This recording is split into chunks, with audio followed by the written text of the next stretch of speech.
I am Morgan, 29 years old, and still healing from wounds my family inflicted.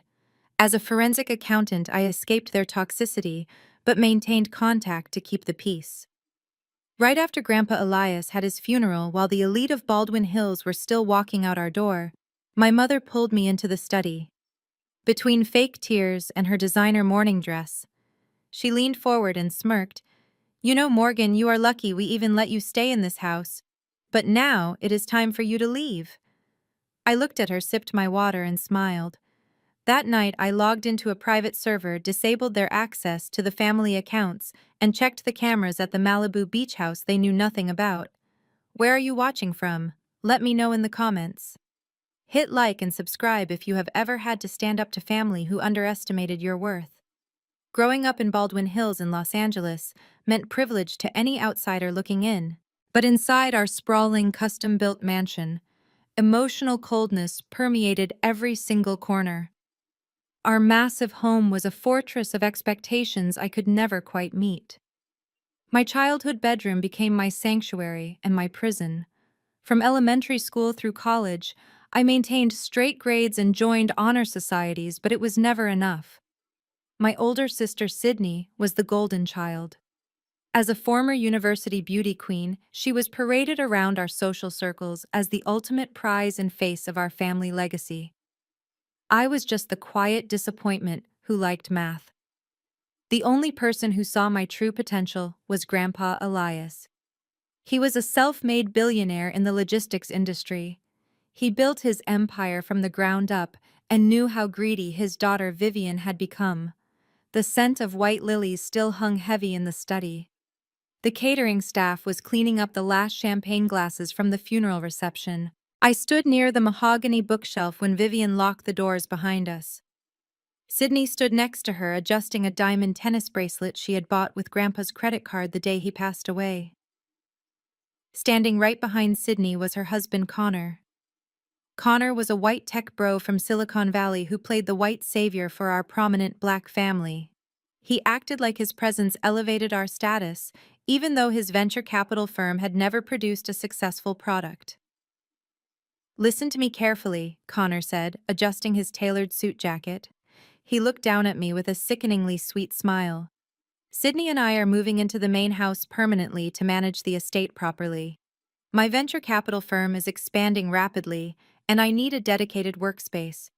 Your old bedroom on the first floor is the only space with the correct lighting and square footage for my monitors. It is time for you to pack up and find an apartment. Maybe you can find something closer to your accounting job downtown." Sydney chimed in immediately, checking her reflection in the glass cabinet. "Connor is absolutely right, Morgan.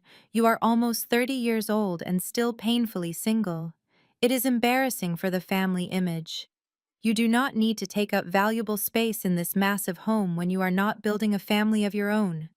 You are holding us back from maximizing this property."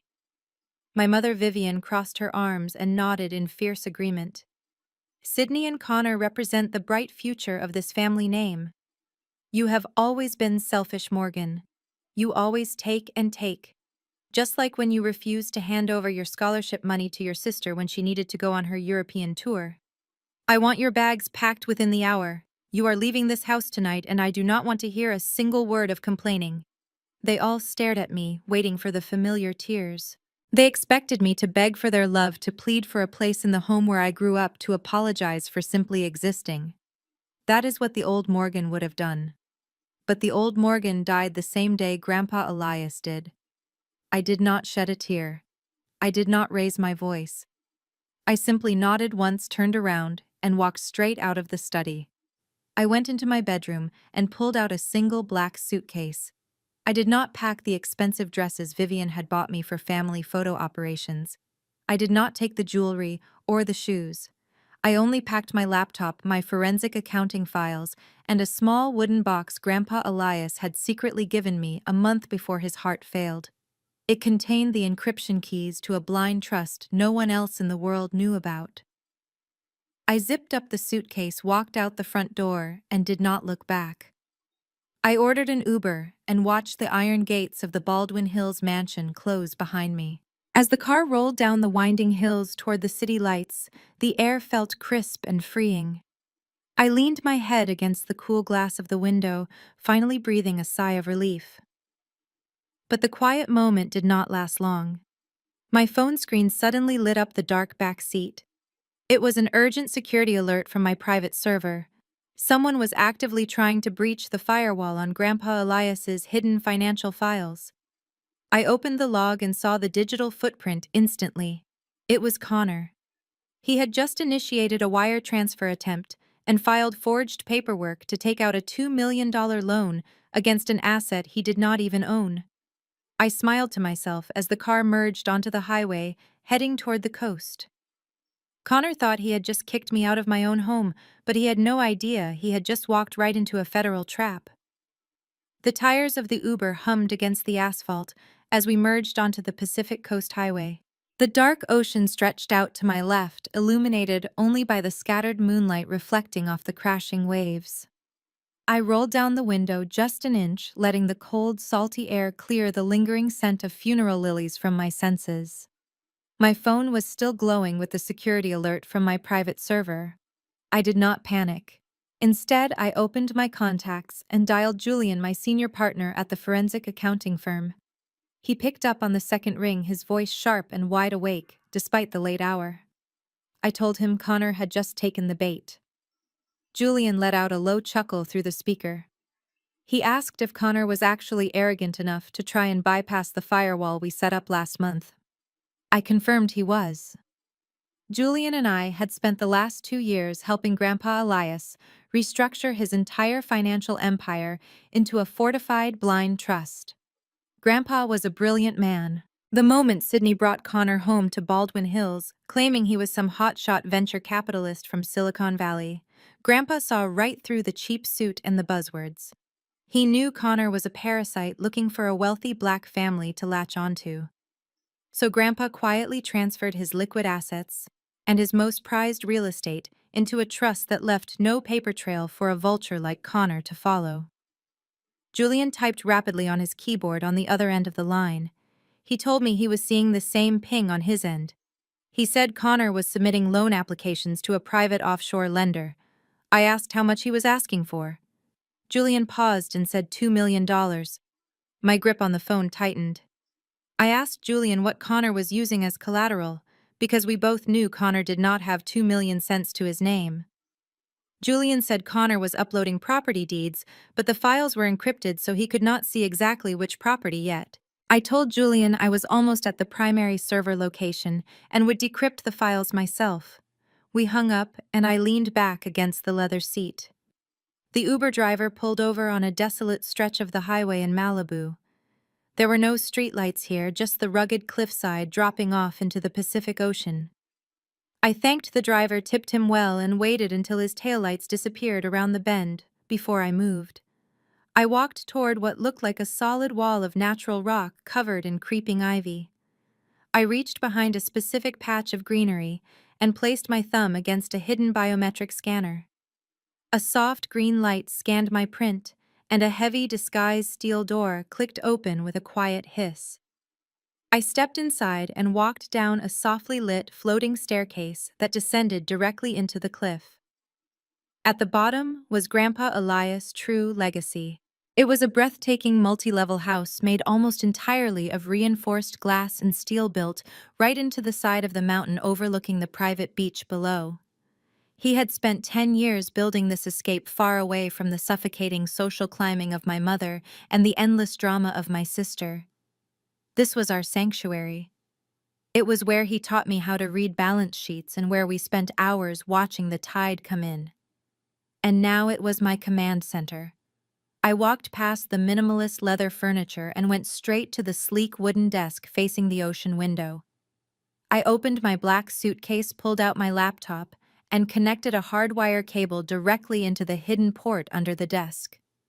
The master server hummed to life. Multiple screens flickered on, illuminating the dark room with lines of complex financial data. I cracked my knuckles and went to work. Being a forensic accountant meant I knew exactly how to follow the money, even when people tried to bury it under layers of shell companies. It only took me 7 minutes to bypass the encryption on the files Connor had uploaded to the offshore lender. When the documents finally opened on my screen, a cold smile spread across my face. Connor had actually done it. He had submitted a massive loan application for $2 million, and to secure the money he had uploaded the deed to the Baldwin Hills mansion. But there was a massive problem for him. The deed he uploaded was a complete forgery. I pulled up the signature page and zoomed in. He had forged my mother's signature perfectly. He was using Vivian Home, the very house they just kicked me out of, as collateral to fund his failing startup. He was so desperate to maintain his wealthy tech bro facade that he was willing to make my family homeless to get a quick cash injection. And my mother and sister were too blinded by his white privilege and smooth talking to ever double-check the family accounts. I hit a few keys and downloaded every single page of his forged loan application. I copied the IP address, the timestamp, and the offshore routing numbers. This was not just a family dispute anymore. This was federal wire fraud. I secured the files into a heavily encrypted folder and sent a backup copy to Julian with strict instructions to hold on to it. I leaned back in the ergonomic chair and looked out at the black ocean. The waves crashed violently against the rocks below. The trap was fully set. Connor thought he had won by kicking me out of the house, but all he had done was hand me the exact weapon I needed to destroy him. I closed my laptop, feeling a deep sense of peace for the first time since the funeral. I was about to go make myself a cup of tea in the kitchen when a sharp electronic chime echoed through the silent house. I stopped dead in my tracks. The sound came from the security console mounted on the wall. The perimeter alarm had just been triggered. I walked over and tapped the screen to bring up the live camera feeds from the highway above. My heart beat a little faster as the high-definition night vision camera focused on the front gate. A sleek white Porsche had just pulled off the highway and parked illegally near the hidden entrance. The driver's side door popped open. I watched the screen closely as a man stepped out into the moonlight, straightening his designer jacket and looking around with a smug expression. It was Connor. He had found me. I watched the screen as Connor slammed the door of his Porsche. He was not alone. A second man stepped out of the passenger side wearing a cheap shiny suit and holding a leather briefcase. He looked exactly like the kind of shady strip mall lawyer Connor would hire to do his dirty work. They walked up to the heavy steel gate that blocked the driveway. Connor began violently shaking the iron bars and yelling my name into the night air. He knew I was in there. I took a deep breath and smoothed down my shirt. I could not let him know about the underground server room or the biometric locks. I had to play the part of the helpless younger sister he expected me to be. I walked away from the monitors and climbed the floating staircase back up to the surface. The cool ocean breeze hit my face as I stepped out onto the gravel driveway and walked toward the iron gates. When Connor saw me approach through the bars, a sickeningly triumphant smile spread across his face. "Well, well, well," he sneered, leaning against the cold metal. "Look who decided to hide out in a multi-million-dollar beach house. You really thought you could pull a fast one on the family, did you not, Morgan?" I stood a few feet back from the gate, keeping my face perfectly blank. I asked him what he wanted and how he even found this place. Connor laughed loudly and patted the shoulder of the lawyer standing next to him. He told me he had his ways, and that when you are a prominent venture capitalist, you have access to private investigators who can track down anything. He explained that his investigator had found tax records linking Grandpa Elias to an anonymous holding company registered to this exact stretch of Malibu coastline. Connor gripped the bars of the gate and lowered his voice, trying to sound intimidating. He told me this was his family now, and he was the one in charge of protecting our legacy. He said he knew Grandpa Elias had built this place in secret, and that I was trying to steal it out from under my mother and sister. The sheer audacity of this white man standing on my property, telling me he was the savior of my black family, made my blood boil. "Listen to me very carefully, Morgan," he said, pointing a finger at me through the iron gate. "I am holding a drafted eviction notice right here in my lawyer's briefcase. You do not own this property. You are just a bitter little accountant who sneaked in here to squat in a dead man's house. I am giving you exactly one chance to hand over the keys and walk away quietly. I crossed my arms and asked him what would happen if I refused. Connor let out a cold, hard laugh. He leaned closer to the gate until his face was practically pressed against the metal. He said, if I did not hand over the keys right now, he would call the local sheriff. He told me to imagine how it would look when the police arrive in this wealthy white neighborhood and find a young black woman trespassing in a hidden estate she cannot afford. He said they would arrest me on the spot and make sure it made the evening news, destroying my precious accounting career forever. He was weaponizing my race and the reality of the world we live in just to intimidate me. He thought his whiteness and his fake wealth made him invincible. He thought I would crumble under the threat of police intervention. So I gave him exactly what he wanted to see. I let my shoulders drop and forced my hands to tremble slightly. I looked down at the gravel and let out a shaky breath, acting as if he had completely broken my spirit. You win, Connor, I said, keeping my voice barely above a whisper. I just wanted a piece of Grandpa to hold on to, but you are right. I do not belong here and I cannot afford a legal battle. Connor puffed out his chest, standing taller. I knew you would see reason, he said smoothly. Now be a good girl and pass the keys through the gate. We have to secure the property for your mother and sister.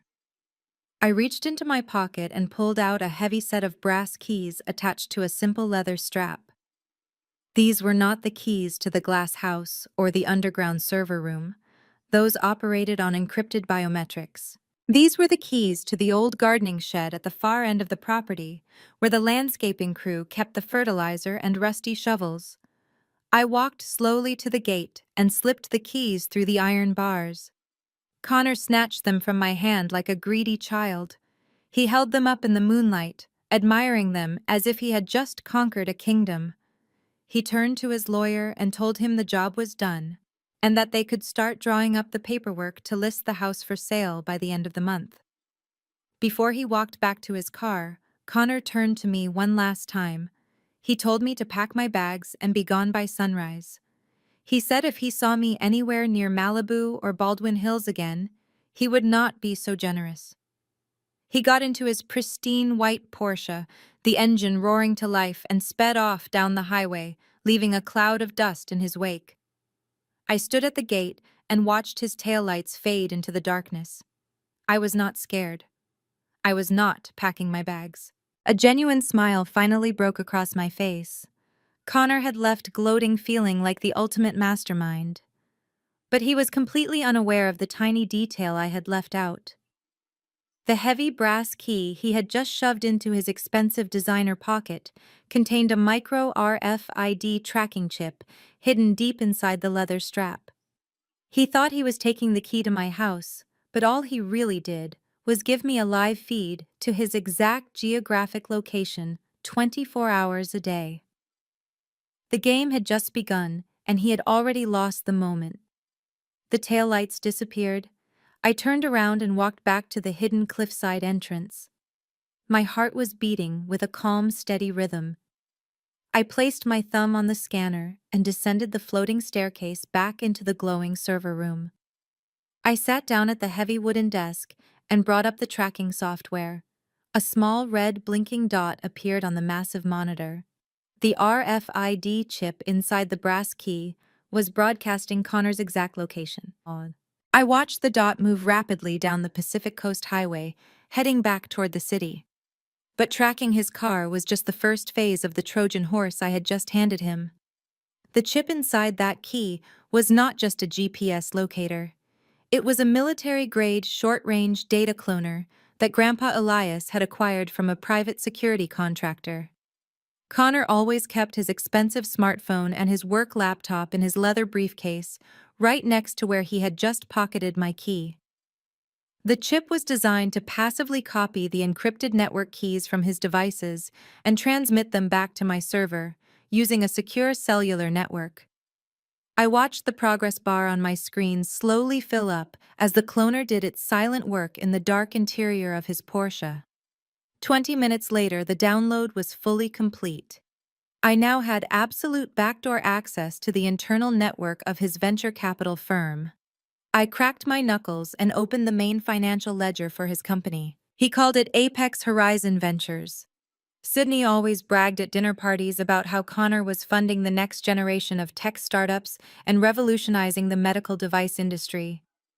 I started pulling the bank statements and running the transaction histories through my forensic analysis software. There were no boring numbers here, just a glaring red trail of absolute unmitigated fraud. I opened the incoming wire transfers first. Connor had raised over $12 million in the last 18 months alone. I expected to see deposits from wealthy Silicon Valley tech bros or corporate investment funds.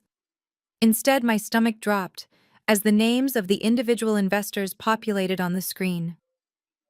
Mr. Henry Rollins, a retired surgeon who sat on the board of my mother's charity foundation.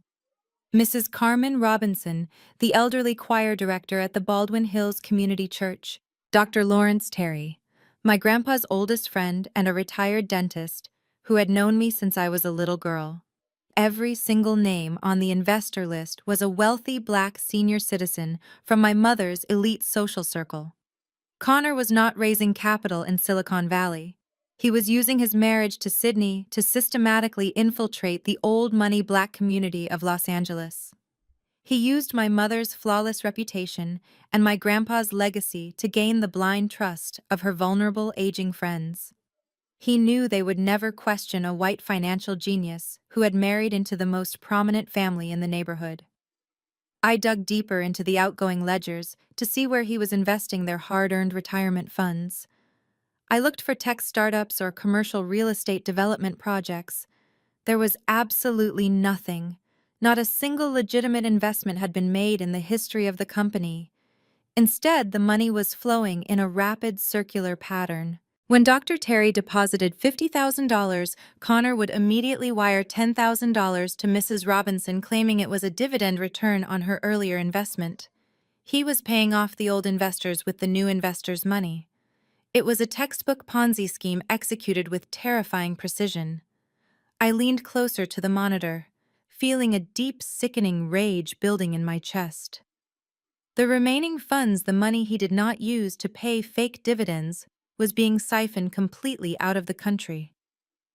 I traced the complex routing numbers to offshore accounts in the Cayman Islands and anonymous shell companies registered in Panama. That was exactly how Sydney was affording her new designer wardrobes and the diamond tennis bracelets she flashed around town. That was how Connor leased his Porsche and bought his expensive tailored suits. They were living a life of extreme luxury financed entirely by stealing the life savings of the black elders who trusted our family name. I pulled up the specific file on Mr. Rollins. The retired surgeon had invested his entire pension into Apex Horizon Ventures just 3 weeks ago. Connor had promised him a guaranteed 20% return to help fund his 4 grandchildren through their college tuition. Yesterday, Connor had drained Mr. Rollins' entire account and transferred the balance to the same offshore bank he used to apply for the fraudulent loan against the Baldwin Hills mansion. The sheer depravity of what this white man was doing was staggering to witness. He had walked into a community of successful black professionals who had spent their entire lives overcoming systemic obstacles to build generational wealth for their families. And he was systematically wiping it all out with a charming smile and a fake investment portfolio.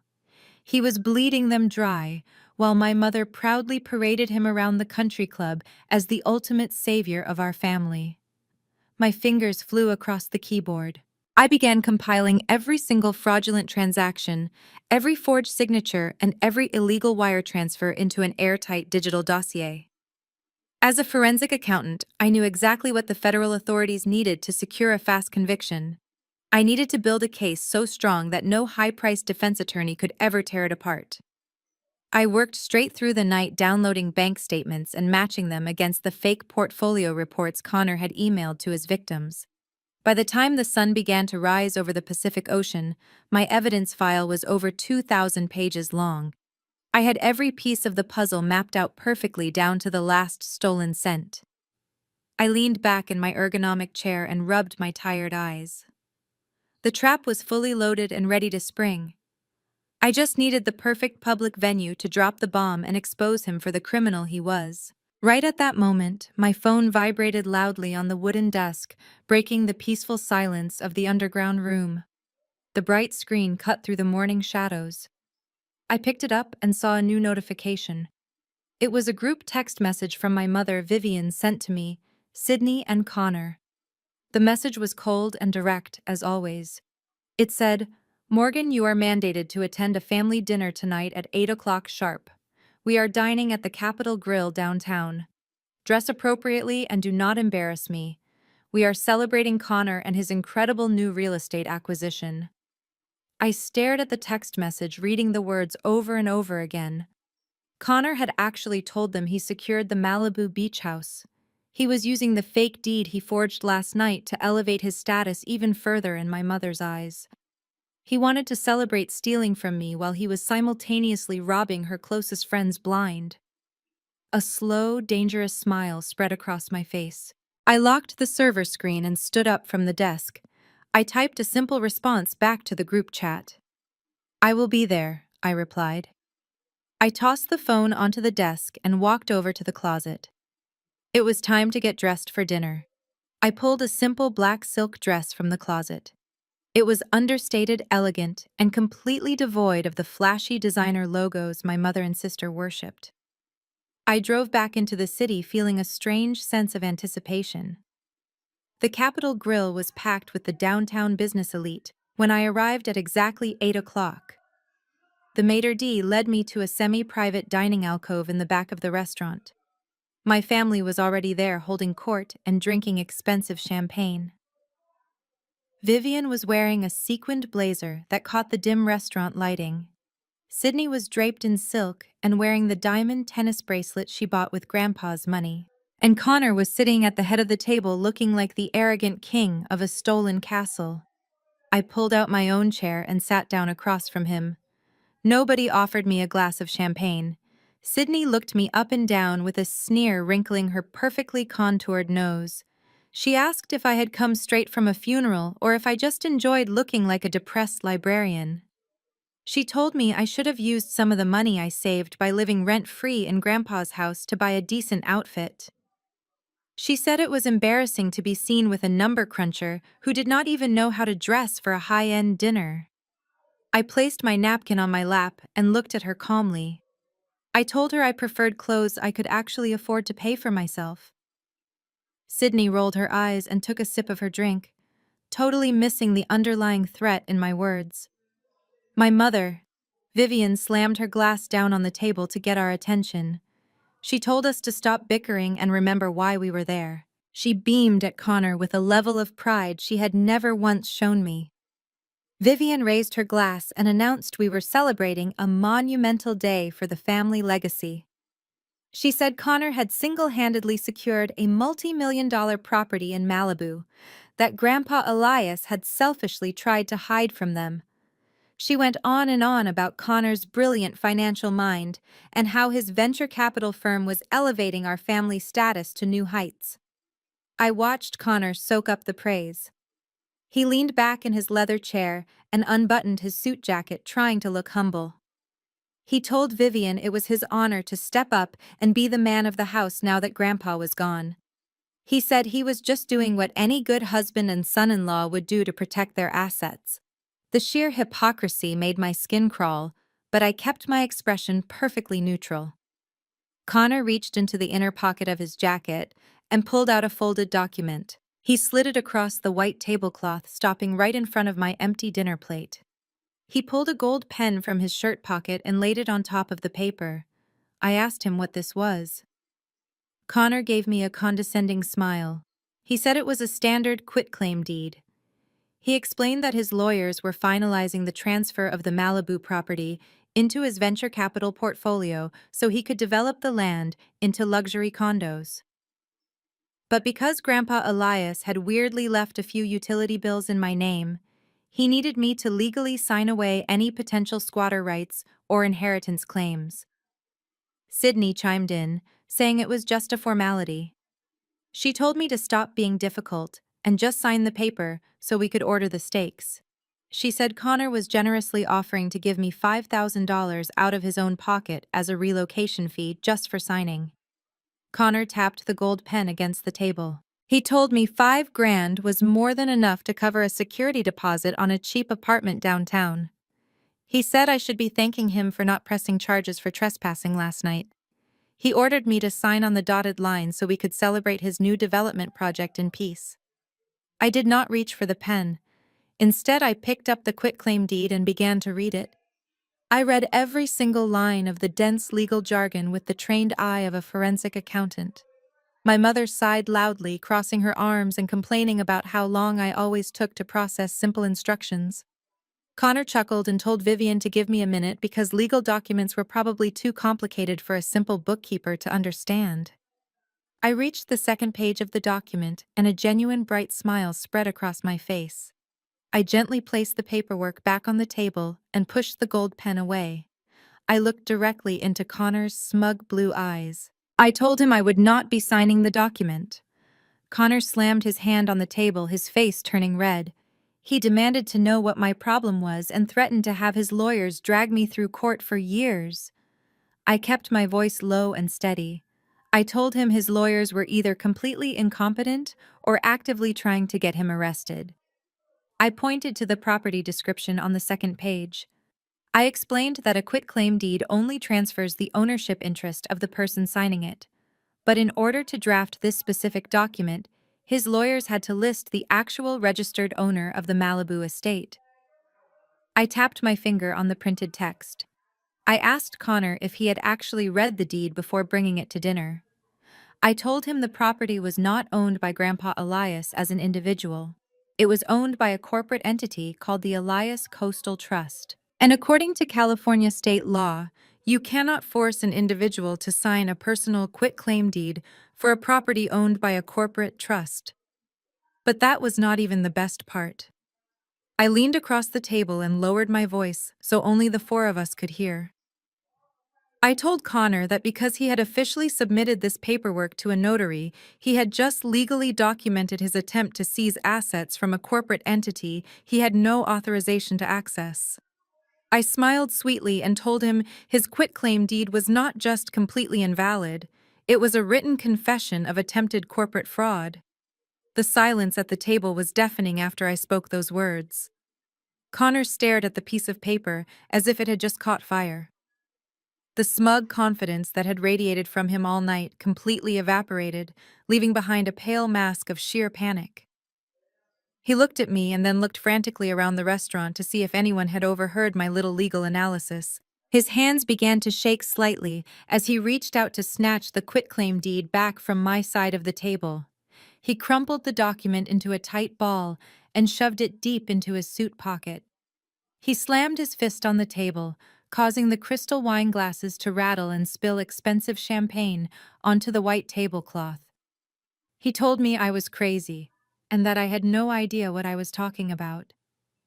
He raised his voice, drawing the attention of the surrounding tables where other wealthy patrons were dining.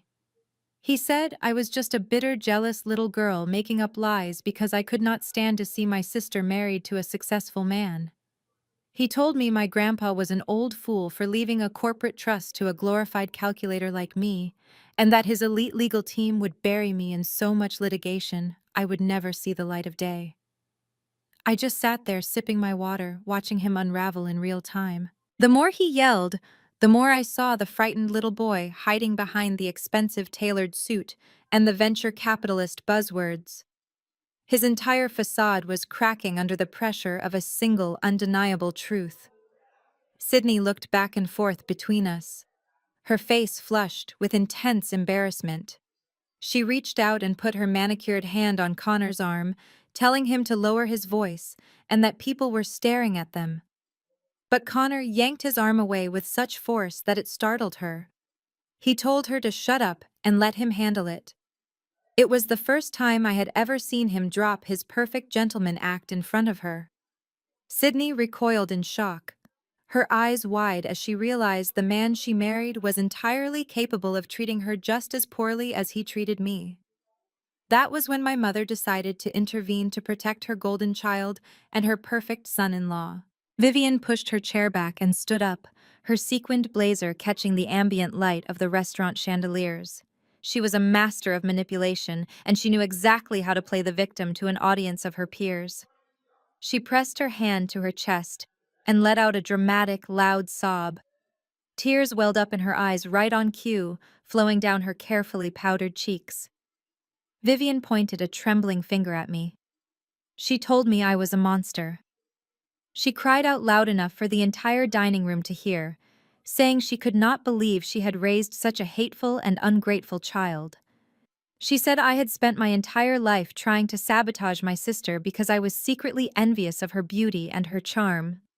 Vivian claimed I was trying to destroy my sister's beautiful marriage out of pure spite because no man would ever want to marry someone as cold and calculating as me. She sobbed about how Grandpa Elias would be rolling in his grave right now if he saw how disrespectful I was being to the only man who was actually trying to save our family legacy and grow our wealth.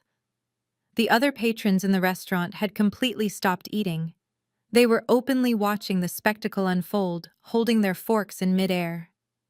My mother looked around the room, soaking in the pity and sympathy of the strangers, before turning her vicious, glaring gaze back to me.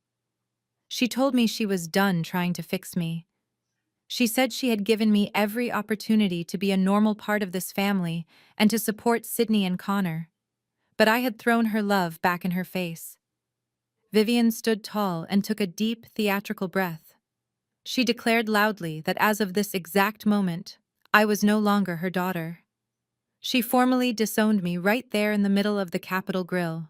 She told me I was dead to her and that I was never to contact her or Sydney or Connor ever again. She ordered me to get out of her sight before she called the police to have me escorted off the premises like a common trespasser.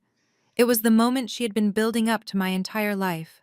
She finally had the public excuse she needed to sever ties with the daughter who did not fit into her perfect elite aesthetic. She fully expected me to break down crying. She expected me to beg for forgiveness in front of the entire restaurant just to save face and crawl back into her good graces. But I felt nothing but profound, immense relief. The heavy, invisible chains of family obligation that had dragged me down for 29 long years suddenly snapped. I looked at my mother and saw a complete stranger. I saw a woman so blinded by her own vanity and desperation for status that she was actively defending the man who was currently stealing her entire life savings and destroying the community she claimed to love. I slowly stood up from the table and smoothed out the fabric of my black silk dress. I picked up my purse and looked Vivian directly in the eye with zero emotion. I told her I accepted her terms without hesitation. I said I would honor her request and never contact her again. I added that I sincerely hoped she remembered this exact conversation when the ugly truth about her perfect son-in-law finally came to light. Vivian scoffed loudly and turned her back to me, pulling a crying Sydney into a comforting hug while Connor practically hyperventilated in his chair. I turned to leave, but I paused right behind Connor's seat. I leaned down slowly until my lips were just an inch away from his ear. The smell of his expensive designer cologne mixed with the sour, metallic stench of his nervous sweat. I kept my voice incredibly soft, a cold whisper meant only for him to hear. I told him he should probably cancel his luxury condo development plans for Malibu. I told him the Securities and Exchange Commission had been making some very interesting inquiries this afternoon regarding his latest offshore wire transfers. I mentioned the specific name of the Cayman Islands bank he had routed Mr. Rollins' retirement pension fund through just yesterday morning. I asked him if he thought his shady strip mall lawyer would be able to handle federal prosecutors when they inevitably came knocking on his door for operating a multi-million-dollar Ponzi scheme. I pulled back and looked at his face. All the color drained from his skin, instantly leaving him looking like a sick ghost. His jaw went completely slack, and his eyes widened in absolute, unadulterated terror as he realized the magnitude of what was happening. He realized I knew everything. I had every bank receipt, every forged signature, and every stolen dollar perfectly documented on a secure federal server. He tried to say something to defend himself, but only a pathetic, quiet wheezing sound escaped his dry throat. I gave him one last polite, genuine smile and turned on my heel. I walked out of the restaurant with my head held high, the steady, confident sound of my heels clicking against the hardwood floor echoing in the otherwise silent dining room. I left them sitting there at the table, a fragile family built entirely on lies and stolen money, while I stepped out into the cool evening air, finally completely free and holding the exact match that would burn their entire fake empire to the ground. The drive back to the Malibu beach house was the most peaceful journey of my entire life. The highway was completely empty, and the dark ocean felt like a cleansing force washing away decades of family toxicity. The sound of the tires humming against the asphalt was the only companion I needed. I knew Connor was not going to just sit at that restaurant table and wait for the federal authorities to arrive and arrest him. A cornered rat is the most dangerous kind of animal, especially when it realizes its entire survival is completely dependent on a lie. By the time I reached the hidden cliffside entrance and placed my thumb on the biometric scanner, my phone was already buzzing frantically in my purse. The moment I descended the floating staircase and sat down at my massive server desk, the entire system flared with bright red alert notifications. Connor was launching a desperate, frantic counterattack. He knew I had the digital evidence to destroy his life, so his only play was to try and cripple me before I could take that evidence to the proper authorities. He had forced his shady strip mall lawyer to file a fraudulent emergency injunction in a local county court. The electronic filing was full of absolute lies claiming I was mentally unstable, violently erratic, and an immediate threat to the financial stability of my grandfather's estate. He actually used a forged digital signature from a retired judge to send a total freeze order directly to my primary banking institutions. His goal was simple and completely ruthless. He wanted to freeze every single dollar attached to my name so I could not hire legal counsel or access the basic funds necessary to defend myself in a court of law. He honestly thought if he starved me out financially, I would be forced to crawl back to him and hand over the Malibu property in exchange for access to my own checking account. It was a classic financial abuser tactic designed to break a victim's will to fight back against their oppressor. But Connor completely forgot who he was dealing with in his blind panic. I am a senior forensic accountant who manages billion-dollar blind trusts for a living. My financial infrastructure is built to withstand sophisticated cyber attacks from actual corporate espionage syndicates, not a pathetic tech bro panicking in a steakhouse bathroom. I did not even flinch at his pathetic attempt to ruin me.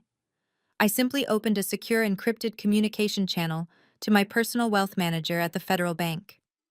I routed a priority message attaching the raw metadata from Connor's laptop that proved the court order was digitally altered on his exact IP address, just 20 minutes after I walked out of the Capitol Grill.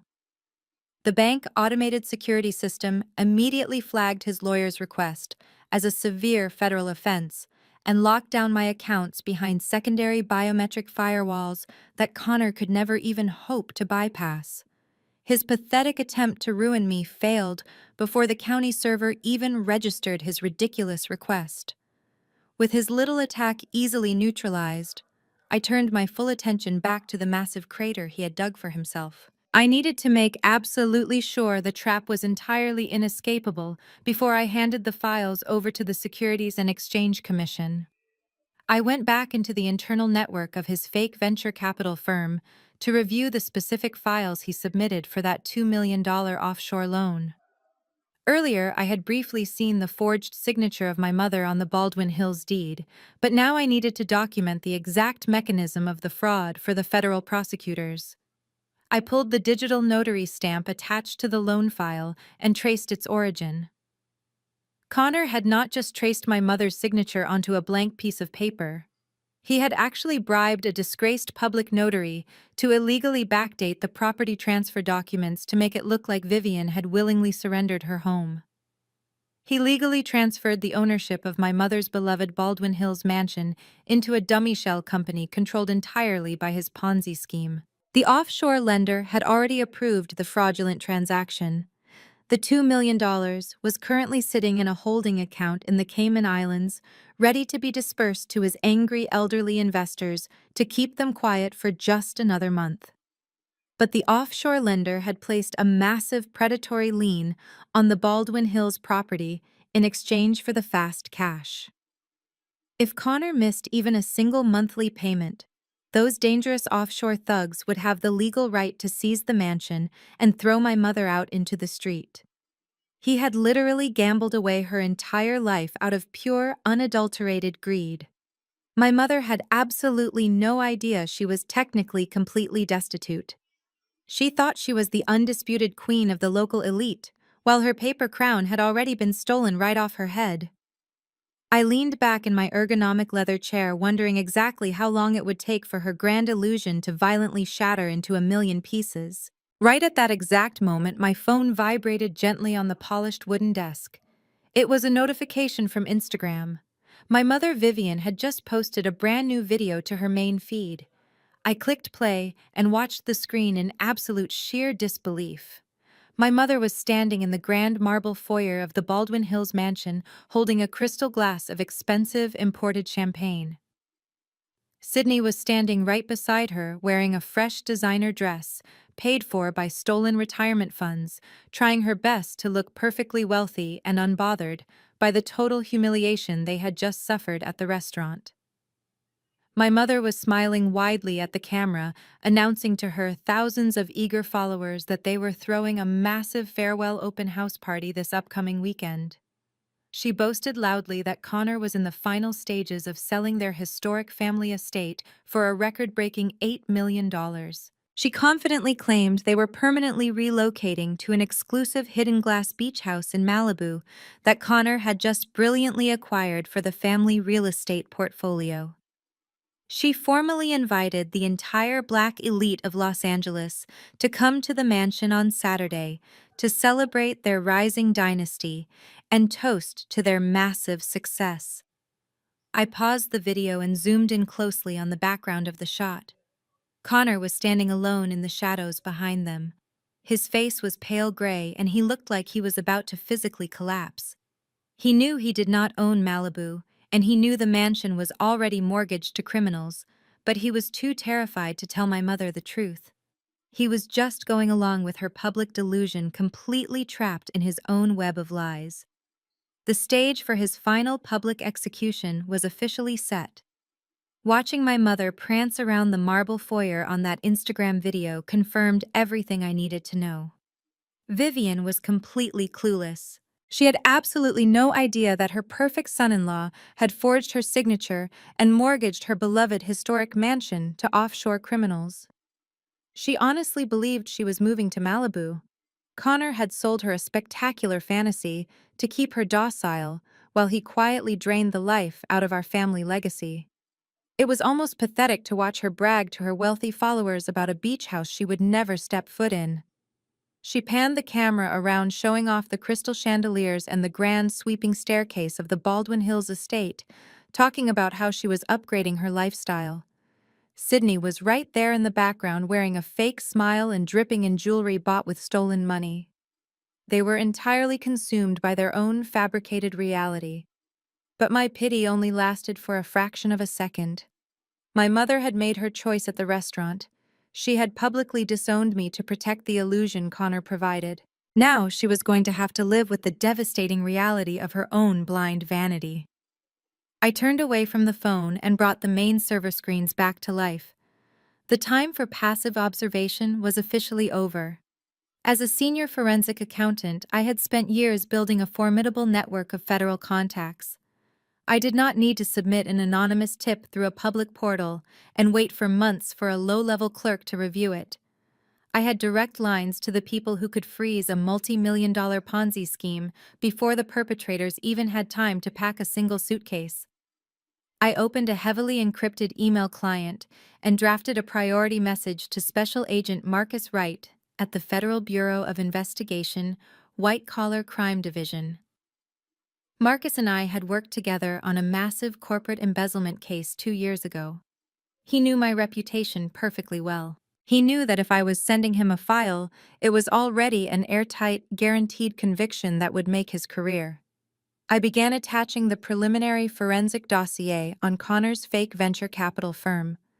I included the offshore routing numbers, the forged loan documents, the backdated notary stamps, and the detailed list of elderly black investors he had systematically defrauded. I highlighted the specific transactions where Connor had siphoned money from Dr. Terry and Mr. Rollins. I explained how Connor was using his marriage into a prominent black family to build false trust within our community and steal their generational wealth. I copied a senior investigator at the Securities and Exchange Commission on the exact same email, just to ensure all federal jurisdictions were fully engaged and ready to strike. I requested an immediate asset freeze on all of Connor's domestic and international accounts. I hit send and watched the progress bar complete. The digital guillotine had just been released into the federal system, but digital evidence was not going to be enough for what I had planned next.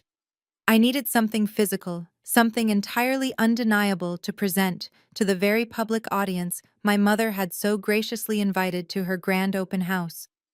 I walked over to the heavy-duty laser printer tucked into the corner of the underground server room and loaded it with high-quality, thick legal paper.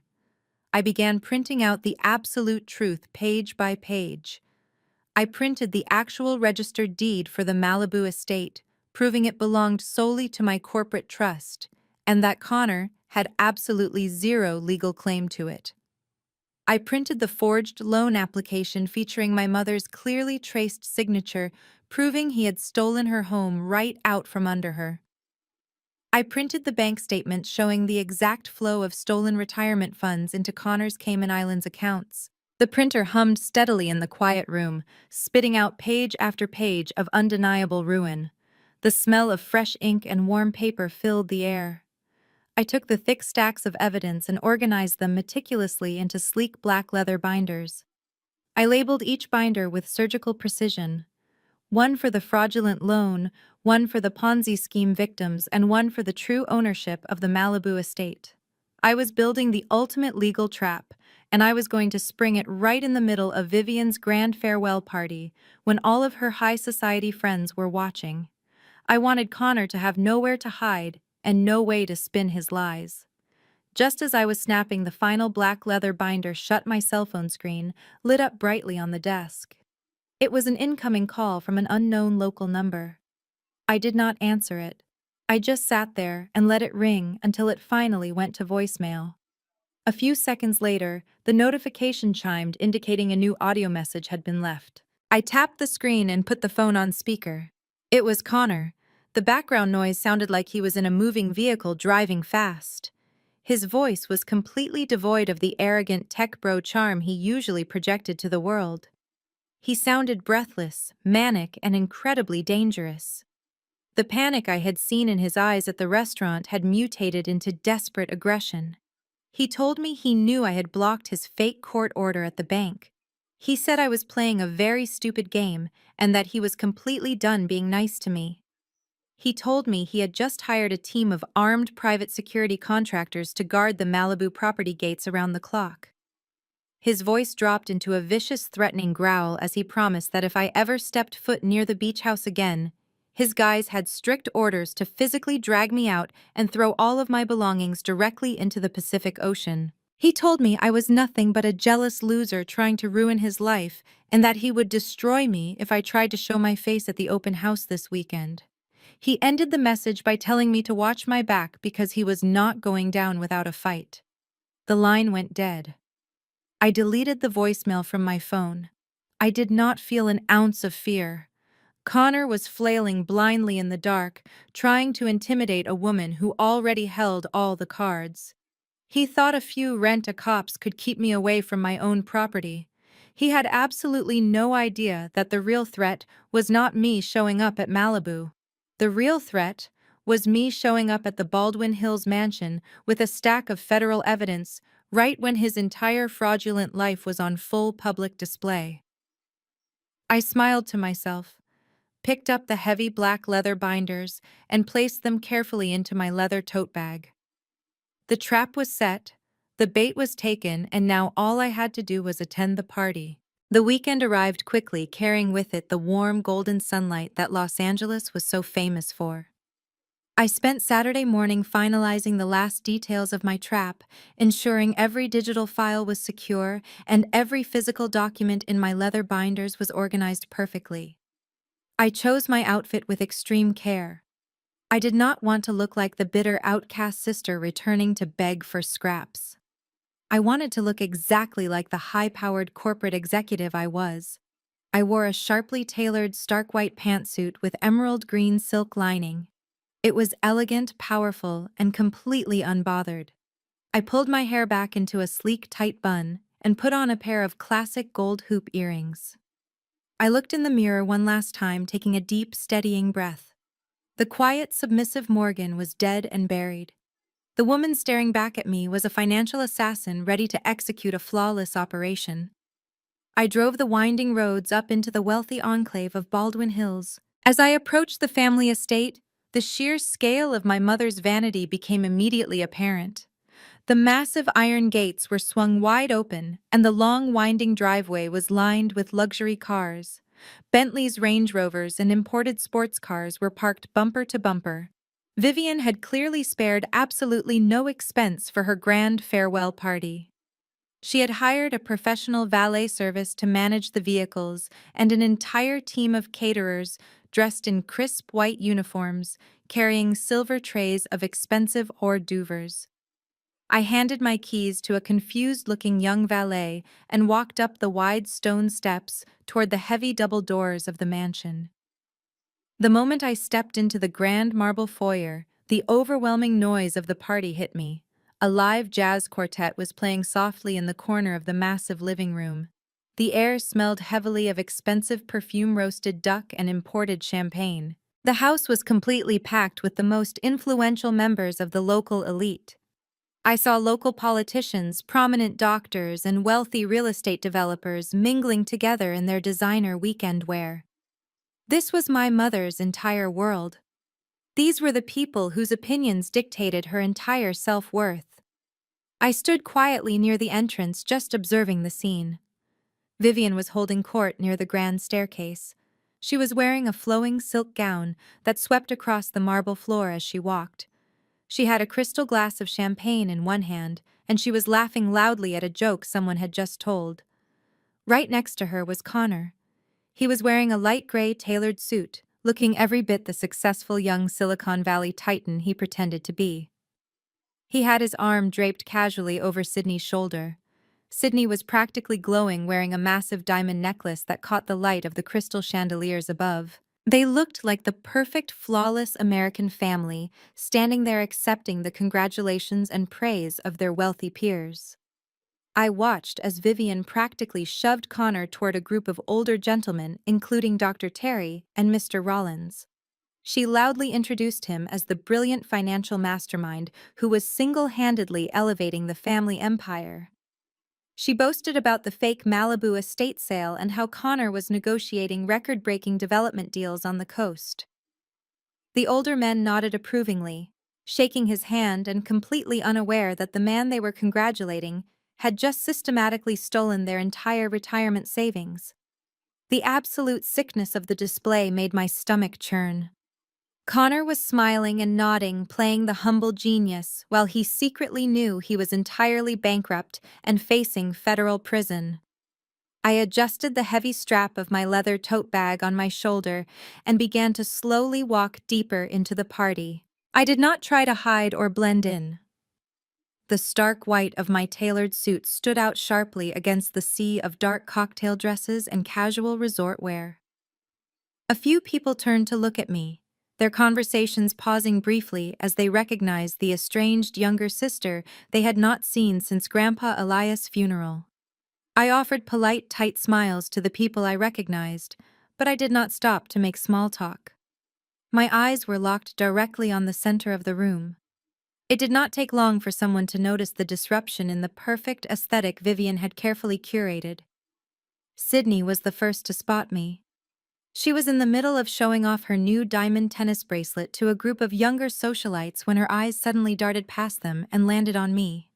The fake bright smile completely vanished from her face, instantly replaced by a look of sheer panicked fury. She practically dropped her champagne glass on a passing waiter's tray and began to storm across the crowded living room directly toward me.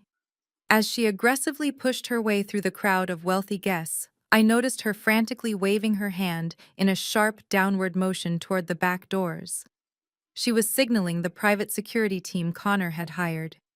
Three large men wearing tight black suits and earpieces immediately detached themselves from the walls and began moving quickly through the party, converging on my exact location. The trap was about to spring, and the entire room was completely unaware of the massive explosion that was coming. The three massive security guards were only a few feet away from me when my mother suddenly realized what was happening. Vivian had been laughing with the local mayor near the staircase, but her sharp eyes caught the aggressive movement of the men in black suits. She knew that having her own daughter physically dragged out of her farewell party by armed guards would be the ultimate social scandal. It would completely ruin the flawless, elegant aesthetic she had spent months meticulously building. She excused herself from the mayor with a fake, practiced smile and moved across the marble floor with terrifying speed. She intercepted the guards just seconds before they could put their heavy hands on my shoulders. Vivian snapped her fingers, pointing sharply at the floor, and the three men immediately backed away, blending back into the shadows of the hallway. She grabbed my arm, her perfectly manicured nails digging painfully into the fabric of my white silk suit. She did not say a single word to me in front of her wealthy guests. She just pulled me roughly toward the secluded mahogany library near the back of the mansion and slammed the heavy double doors shut behind us. The library was dark and quiet, completely cutting off the sound of the jazz band and the clinking champagne glasses in the main living room. My mother let go of my arm and spun around to face me. The polite, loving mask she wore for the public completely melted off, leaving behind a cold, ruthless desperation. She was breathing heavily, and a thin layer of sweat was ruining her expensive powder makeup. She glared at me as if I was a disgusting disease that had just infected her perfect home. She asked me what I was doing here. She told me she had explicitly disowned me at the restaurant and that I had absolutely no right to show my face at her private celebration. I stood perfectly still, adjusting the heavy leather tote bag on my shoulder. I looked at her calmly and told her I came to save her life. Vivian let out a sharp, cruel laugh that echoed off the tall wooden bookshelves. She told me I was completely delusional. She said I was nothing but a bitter, jealous failure who could not stand to see her older sister living a perfect, wealthy life. She crossed her arms and paced across the expensive Persian rug. She told me Connor was an absolute genius, and that he was currently in the billiard room finalizing an $8 million sale of this very house to his elite Silicon Valley investors. She said they were moving to the Malibu beach house by the end of the month, and there was absolutely nothing I could do to stop their rising dynasty. I watched her pace back and forth, completely trapped in the beautiful lie Connor had constructed for her. I felt a brief, fleeting moment of sadness for the mother I never really had. But then Vivian stopped pacing and reached into her sparkling designer clutch. She pulled out a crisp piece of paper and a gold pen. She walked over to the heavy wooden desk in the center of the library and quickly scribbled something down. She marched back over to me and shoved the piece of paper aggressively against my chest. I looked down at it. It was a personal check written out to my name from her private account. The amount was for exactly $10,000. Vivian lowered her voice to a harsh, demanding whisper. She told me to take the money and disappear forever. She said $10,000 was more than enough for a pathetic number cruncher like me to start a new life somewhere far away from Los Angeles. She ordered me to walk out the back door, take my cheap car, and never contact this family again. She told me not to ruin my sister's perfect life just because I was incapable of finding a husband of my own. She looked me directly in the eyes and said she was paying me to stop existing in her world. I stared at the check in my hand. $10,000. That was the exact monetary value my mother placed on my complete absence. She was willing to pay 10 grand to protect the fragile ego of a white tech bro who had secretly forged her signature and mortgaged this very house to offshore criminals. She was trying to bribe me to stay quiet while Connor actively destroyed the generational wealth of the black community she claimed to love so much. The sheer, absolute irony of the situation was almost suffocating. Connor did not have $8 million. Connor did not have wealthy investors waiting in the billiard room. Connor was completely bankrupt, terrified, and actively waiting for the Federal Bureau of Investigation to kick the front doors down. He had lied to her about every single thing in his life, and she was using her last remaining pennies to protect him from me. I did not yell at my mother. I did not cry or beg for her to love me the way I used to when I was a lonely little girl. I simply looked down at the piece of paper in my hands. I grasped the edges of the check and slowly, deliberately ripped it straight down the middle. Vivian's eyes widened in absolute shock. I placed the torn halves together and ripped them again and again until the $10,000 bribe was nothing but tiny, worthless shreds of paper. I opened my hand and let the pieces flutter to the beautiful Persian rug like dirty snow. I looked back up at my mother. Her mouth was hanging open, completely speechless. She had always controlled everyone around her with money and social pressure. She had absolutely no idea how to handle a woman who could not be bought. I did not say a single word to her. I simply turned my back on her and pushed the heavy mahogany doors open, stepping back out into the bright, chaotic light of the grand foyer. I walked straight past the confused security guards and headed directly toward the center of the massive living room. The party was at its absolute peak. Hundreds of wealthy guests were laughing, drinking, and toasting to my mother's fake success. I walked past Dr. Terry and Mr. Rollins, who were happily discussing the fake dividends Connor had promised them. Sydney was standing on the grand staircase holding a glass of champagne, looking down at the crowd like she was untouchable royalty. Connor was standing near the fireplace, sweating profusely through his expensive gray suit, constantly checking his phone and looking completely terrified of his own shadow. I ignored all of them. I walked straight up to the small wooden stage where the jazz quartet was playing a smooth, upbeat melody. The lead singer was a young woman in a velvet dress, softly crooning into a vintage silver microphone on a tall iron stand. I stepped onto the stage, reached out, and gently but firmly took the microphone straight out of her hands. The singer stumbled back in surprise, and the musicians stopped playing their instruments one by one. A loud, sharp screech of audio feedback echoed through the massive living room, instantly silencing the hundreds of guests. The room went dead quiet. Every single eye in the mansion turned to look at me, standing center stage in my stark white suit, with my heavy leather bag of federal evidence resting securely on my hip. I held the silver microphone firmly in my hand, letting the silence stretch out over the massive living room. The air was thick with tension. My mother had burst out of the library and was now standing frozen near the grand staircase, her hands covering her mouth. Sydney was glaring at me from the steps, her fake diamond necklace glittering under the chandeliers. Connor was standing near the fireplace, his face completely drained of color, staring at me like he was looking at a ghost.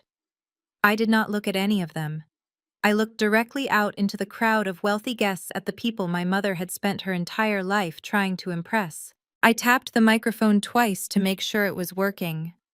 "Excuse the interruption," I said, my voice echoing clearly through the high ceilings. "My name is Morgan, and I am Vivian's youngest daughter. I know many of you have not seen me since my grandfather's funeral. My mother informed you that I was not here today because I was busy packing my apartment to move out of the city. That was a lie. I am actually here to deliver a very special presentation regarding the brilliant financial mastermind you have all been celebrating today." I reached into my white blazer and pulled out a small black remote control. I pointed it at the massive 8.2-inch flat-screen television mounted above the marble fireplace, right behind where Connor was standing. I pressed a button and the screen flashed to life. It instantly mirrored the display of the secure forensic tablet I had synced to the house network earlier. A loud collective gasp rippled through the crowd as the first slide appeared on the screen. It was not a photo of a new real estate development or a promising medical startup. It was a highly detailed forensic financial ledger.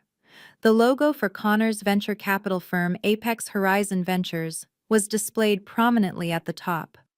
I looked down at Dr. Terry, who was standing in the front row.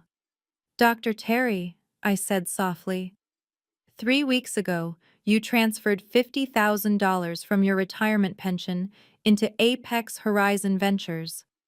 Connor told you it was going into a highly lucrative Silicon Valley tech incubator. He promised you a 20% return to help pay for your granddaughter's medical school tuition. Is that correct?" The old dentist looked confused, but he nodded slowly, his eyes darting between me and the massive screen. "Yes," he replied, his voice barely a whisper. "Connor said it was a guaranteed investment." I pressed the button on my remote. The screen changed, displaying a direct wire transfer receipt from Connor's corporate bank account. It showed the exact $50,000 Dr. Terry had deposited, but it did not go to Silicon Valley. The receipt showed that $10,000 of that exact deposit was immediately wired directly into Sydney's personal checking account. The remaining $40,000 was transferred to an offshore holding account in the Cayman Islands, registered under Connor's name. Murmurs of confusion and rising anger began to spread through the crowd. I did not stop. I pressed the button again, bringing up another document. "Mr. Rollins," I said, turning my attention to the retired surgeon standing near the bar. "You invested $200,000 last month. You were told it was funding a commercial real estate project in downtown Los Angeles. Instead, your money was used to pay off the fake dividend returns for Mrs. Robinson and 5 other investors in this very room to keep the illusion of profit alive. The rest of your life savings was used to lease the white Porsche currently parked in the driveway and to purchase the diamond necklace my sister is wearing right now." The murmurs erupted into loud, angry shouting. People were pointing at the screen, pointing at Sydney, and pointing at Connor. The flawless elite aesthetic of my mother's farewell party was completely destroyed in less than 3 minutes. I began rapidly clicking through the slides, displaying forged signature after forged signature, stolen deposit after stolen deposit. I laid out the entire Ponzi scheme with ruthless forensic precision. I showed them exactly how this white man had smiled in their faces, eaten dinner at their tables, and systematically drained the generational wealth of the Black community they had worked their entire lives to build. Connor was panicking. He stumbled forward, waving his hands wildly, trying to block the massive television screen behind him. "It is a lie," he screamed, his voice cracking with desperation. "She is a jealous psychopath. Those documents are completely fabricated. She hacked into my system and altered the numbers because she hates that I married her sister. Do not listen to her. I am making you all incredibly wealthy." But nobody was listening to his pathetic excuses. These were smart, educated people. They could read the official bank routing numbers and the digital notary stamps projected on the wall. They realized instantly that they had been completely conned by a smooth-talking fraud. Dr. Terry stepped forward, his face red with fury, and grabbed Connor roughly by the collar of his expensive gray suit. "Where is my money, you son of a bitch?" the elderly man yelled, shaking him violently. "Where is my granddaughter's tuition money?" Sydney ran down the stairs, screaming for people to back away from her husband, but the crowd was turning hostile, pushing against them, demanding answers. Vivian was backed against the wall, completely paralyzed by the sheer magnitude of the public humiliation. Her perfect world was collapsing right in front of her eyes. Connor shoved Dr. Terry away and scrambled backward, tripping over the edge of the expensive Persian rug. He looked like a cornered animal, completely stripped of his arrogant tech bro persona. He looked wildly around the room, trying to find a single friendly face, but saw only absolute rage. He locked eyes with me, standing calmly on the stage. His fear suddenly morphed into a violent, delusional defiance. "You cannot do this to me!" He screamed, his face purple with rage. "I am not some broke scam artist. I am a multimillionaire. I own the Malibu estate. I have the deed right here in my pocket. I am richer than all of you combined. Connor stood there panting like a cornered animal, clutching the breast pocket of his expensive suit where he kept his precious fake piece of paper. The sheer delusion of his statement hung in the heavy air for a few seconds. The angry crowd of investors paused momentarily, confused by his sudden burst of manic confidence. My mother, Vivian, looked up from her spot against the wall. Her tear-streaked face suddenly filled with a desperate, fragile hope. She wanted to believe him so badly. She wanted to believe that the Malibu beach house was real and that her golden son-in-law was going to magically save them all from this nightmare. Sydney even took a step down the grand staircase, her eyes darting between me and her husband, waiting for the ultimate proof that she was still a wealthy, elite socialite. I looked at Connor and I did not feel angry anymore. I felt a deep, profound sense of genuine amusement. I let out a low, steady laugh. The sound echoed through the silent living room, completely destroying the fragile tension Connor had just tried to build. My laughter was not manic or cruel. It was the genuine, relieved laughter of a woman watching a steel trap snap perfectly shut. Connor flinched at the sound of it. He pointed a shaking finger at me and demanded to know what was so funny. He yelled that he had the legal right to that property and that I was just a squatter. I stopped laughing and looked him dead in the eye. I told him his absolute ignorance was the funniest thing I had ever witnessed. I pointed the black remote control at the massive television screen one more time and pressed the button. The entire display shifted away from his fraudulent bank records and offshore Cayman Island accounts. A new set of documents appeared on the screen, glowing brightly in the dim light of the mansion. They were heavy, dense legal files covered in official state seals and federal watermarks. I told the crowd to pay very close attention to the screen because this was the final act of Connor's desperate little play. I walked to the very edge of the stage, keeping my voice calm and perfectly projected. I told Connor to go ahead and pull that precious deed out of his pocket. I told him to read the name of the property owner out loud to the entire room so everyone could hear his genius real estate strategy. Connor swallowed hard, his hand trembling violently as he reached into his jacket. He pulled out the crumpled quitclaim deed he had tried to force me to sign at the restaurant. He stammered and said the property was owned by the Elias Coastal Trust. I nodded slowly and told him he was absolutely right about that single detail. Grandpa Elias did build that magnificent glass house on the Malibu cliffs, but I told Connor he had completely misunderstood what that trust actually was. I clicked to the next slide showing the geographical survey of the massive Malibu property. I explained to the silent crowd that the land the house sat on was not zoned for luxury condo development. It was explicitly designated as a protected environmental sanctuary by the state of California. Grandpa Elias had purchased that specific stretch of coastline to protect the native wildlife and preserve the natural beauty of the oceanfront.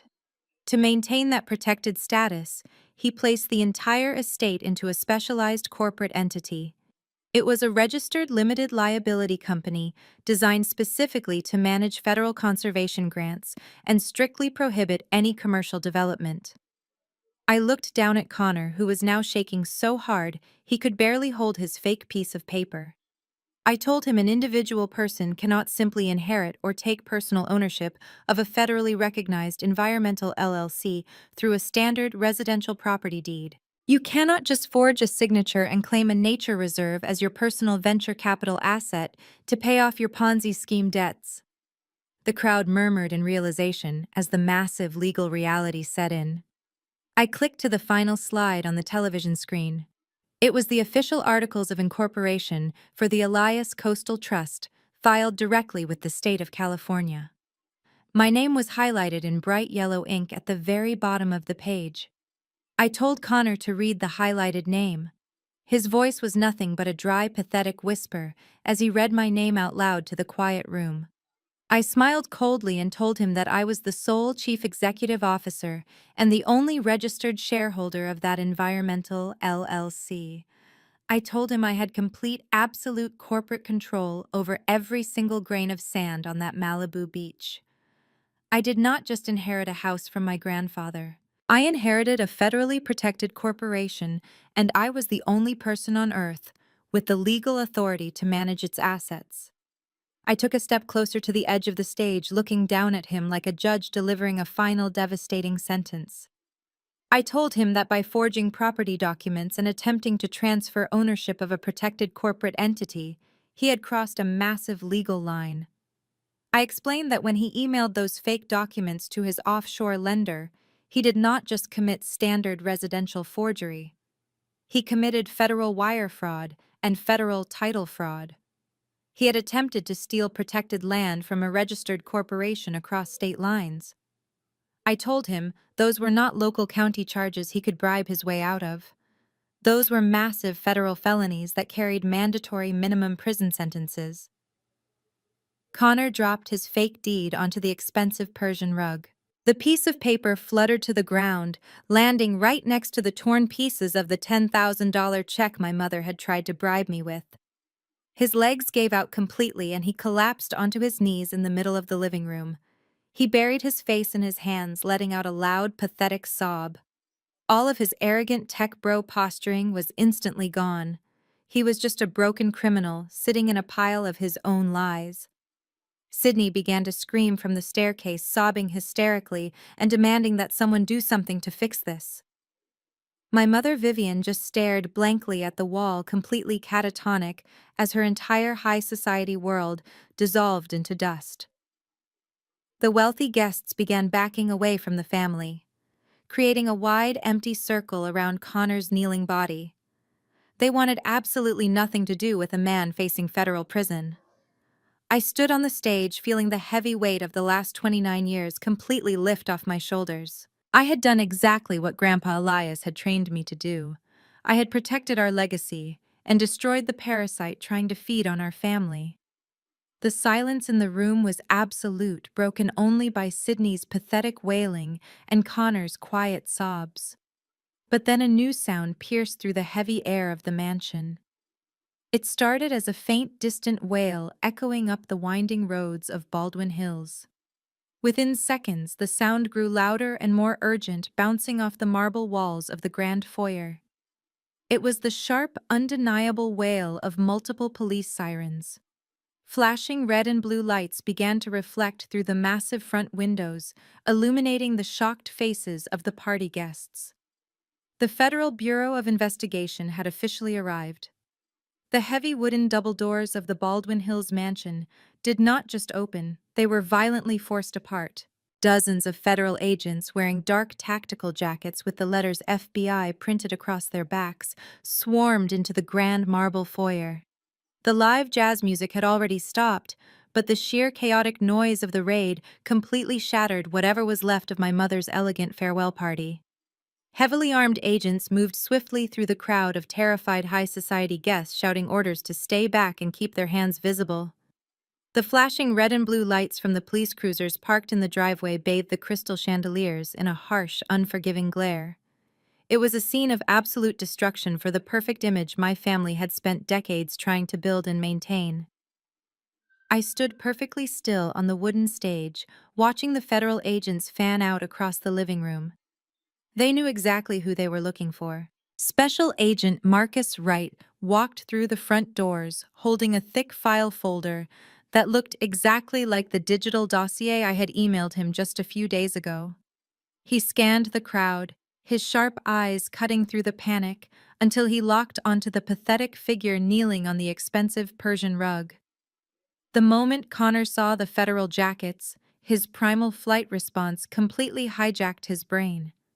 He did not try to explain himself or call for his expensive strip mall lawyer. He scrambled up from the floor, his expensive gray suit wrinkled and stained with sweat. He shoved violently past Dr. Terry, knocking the elderly man into a cocktail table, sending crystal glasses shattering across the marble floor. Connor sprinted desperately toward the massive glass doors that led out to the backyard patio. He pushed through the terrified guests like a madman, his face twisted in absolute panic. He burst through the patio doors and hit the perfectly manicured back lawn, running blindly into the dark, toward the tall hedges that separated the estate from the golf course. But he did not make it very far. 3 federal agents had already secured the perimeter of the backyard. I watched through the massive floor-to-ceiling windows as a large agent stepped out from the shadows of a large oak tree. Connor tried to pivot, but his expensive Italian leather shoes slipped on the damp grass. The agent lunged forward, tackling him violently to the ground. Connor's face slammed hard into the dirt, completely ruining his perfect tech bro aesthetic. The agents yanked his arms firmly behind his back, and the cold metallic click of handcuffs echoed all the way into the living room. The self-proclaimed white savior of our black family was now eating dirt on the lawn, a federal prisoner caught in his own web of lies and greed. Sydney watched the entire tackle through the glass doors. Her perfect world, the designer clothes, the country club memberships, the endless supply of stolen cash had just been handcuffed and dragged away. She let out a blood-curdling scream that sounded like a wounded animal. She fell hard onto her knees right there in the middle of the living room, clutching her face as her heavy makeup ran down her cheeks in dark, thick streaks. She did not blame Connor for lying to her or stealing from her own community. In her twisted mind, there was only one person responsible for ruining her flawless life. She turned her tear-streaked face toward me, her eyes burning with pure venom. She screamed my name, telling me I was a monster. She crawled forward on the marble floor, her diamond tennis bracelet scraping against the stone. She yelled that I had planned this on purpose just to humiliate her in front of all her friends. She sobbed uncontrollably, claiming I was just a jealous, bitter spinster who could not stand to see her happy. She cried that her life was completely over, and that she would never be able to show her face in Los Angeles ever again. She blamed me for everything, completely ignoring the fact that her husband had funded her luxurious lifestyle with the stolen retirement pensions of the very people standing in the room. My mother Vivian was leaning heavily against the grand staircase, clutching her chest. She was hyperventilating, her breath coming in short, rapid gasps, as she watched the federal agents drag Connor back through the living room toward the front doors.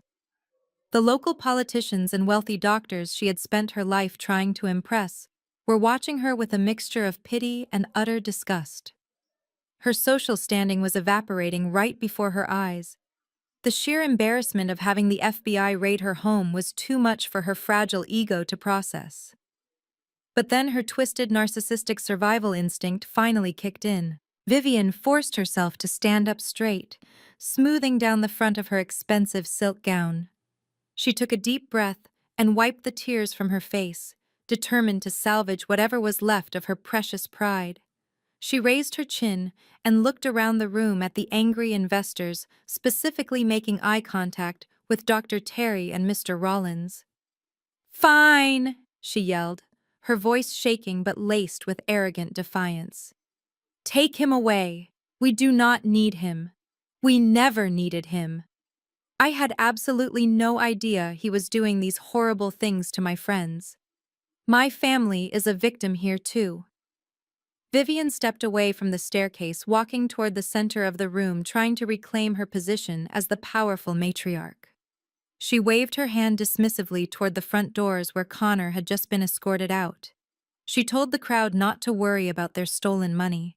She promised she would make everything right because the family name was more important than anything else. She puffed out her chest and declared that she would personally fix the mess that Connor had created.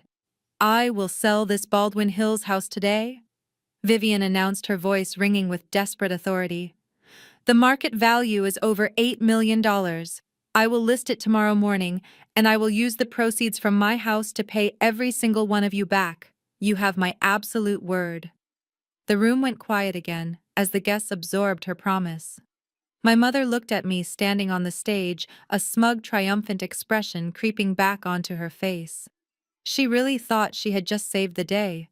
She thought she had outsmarted me and preserved her elite reputation by sacrificing the one thing she loved most in the world.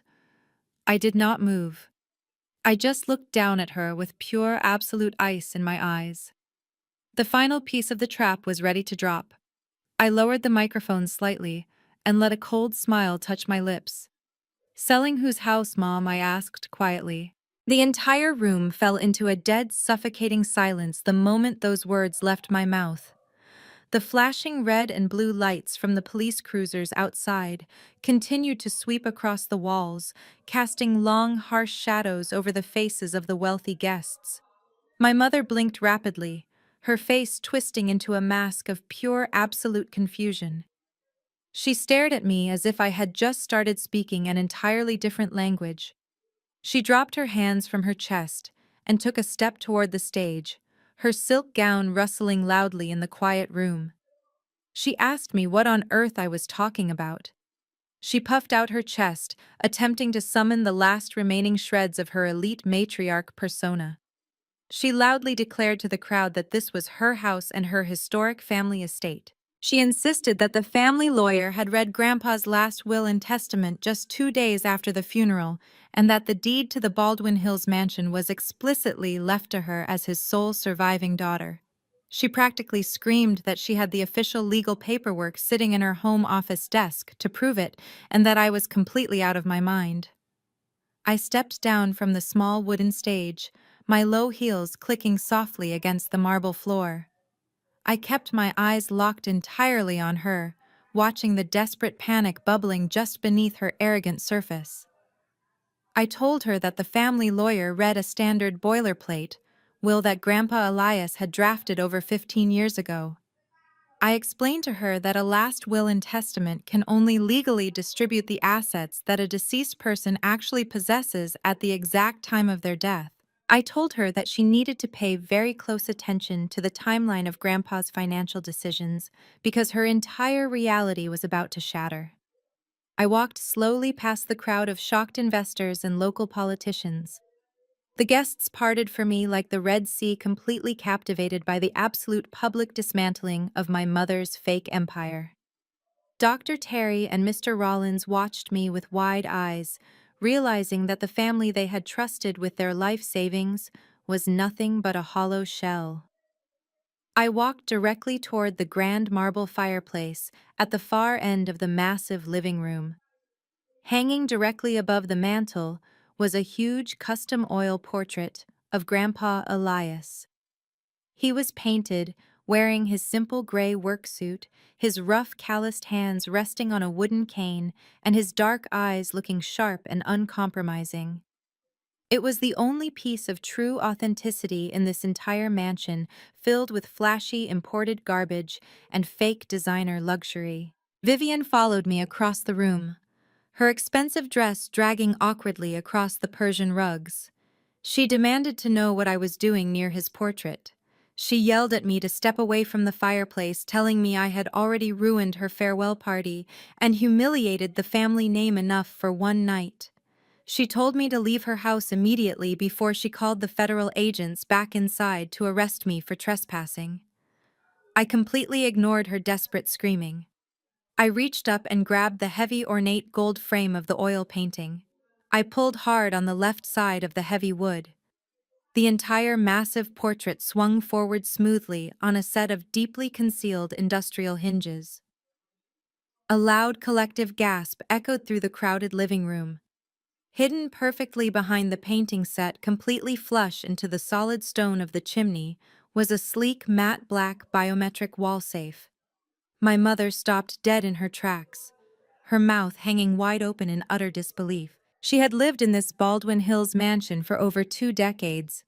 She had hosted hundreds of elite high society dinner parties standing right in front of this very fireplace, drinking imported champagne and bragging to her friends.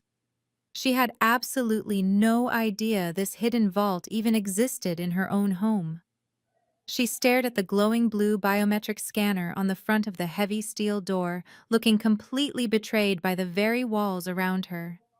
Sydney, who was still kneeling on the floor crying over Connor's arrest, stopped sobbing and stared at the hidden safe with wide, terrified eyes. I placed my thumb against the cool glass of the biometric scanner. The machine beeped softly, confirming my identity. Then a small digital keypad illuminated in the dark recess of the stone wall. I slowly typed in a 6-digit PIN code. It was the exact date of the day Grandpa Elias first taught me how to read a corporate financial ledger when I was just a young girl. The heavy steel bolts inside the door retracted with a loud, heavy mechanical clank that echoed perfectly in the silent room. I pulled the thick steel door open. Sitting alone on the dark metal shelf inside the vault was a thick, aged manila envelope. It was sealed with dark red wax and stamped with official county markers. I pulled it out and closed the heavy safe door behind me, pushing the large oil portrait back into its original position until it clicked shut. The stern, painted eyes of my grandfather looked down at the room as if he was watching his final master plan unfold flawlessly from beyond the grave. I turned around and walked back toward the center of the room, approaching a massive slab of imported marble that served as a display counter for my mother's expensive crystal vases. I stopped right in front of the marble surface, holding the heavy sealed envelope in my hands. I looked at my mother, who was now visibly trembling, shaking her head in silent denial. I told her that Grandpa Elias was the smartest man I had ever known. I said he saw right through Connor's pathetic tech bro disguised the very first time Sydney brought that white man to our Thanksgiving dinner 5 years ago. Grandpa knew instantly that Connor was a financial parasite looking for a wealthy black family to infiltrate and drain. But more importantly, I told Vivian that Grandpa also knew exactly who she was. He knew her bottomless vanity and her desperate need to impress the local elite would eventually make her the perfect blind victim for a scam artist like Connor. Grandpa knew with absolute certainty that if he actually left this historic estate to her in his will, she would inevitably hand it right over to Connor the moment he batted his eyes and promised her a slightly larger house on the coast. I broke the red wax seal on the manila envelope and pulled out a stack of thick legal documents. I told the silent room that Grandpa Elias refused to let his lifelong legacy be destroyed by a fake venture capitalist, and a daughter who cared more about country club status than her own flesh and blood. So he took extreme legal measures to protect the physical foundation of this family. He secretly executed an irrevocable transfer of title long before he ever got sick. I told my mother that the fraudulent $2 million mortgage Connor took out on this property last night was completely null and void. I explained that the offshore criminals in the Cayman Islands could not legally seize this mansion because Connor had forged the signature of a woman who did not even hold a single penny of equity in the property. My mother had unknowingly shielded the house from foreclosure simply by being entirely legally irrelevant. Vivian's face went completely blank as the devastating reality of my words finally started to crush her completely. She shook her head slowly, whispering over and over again that it was impossible and that she was the owner of the estate.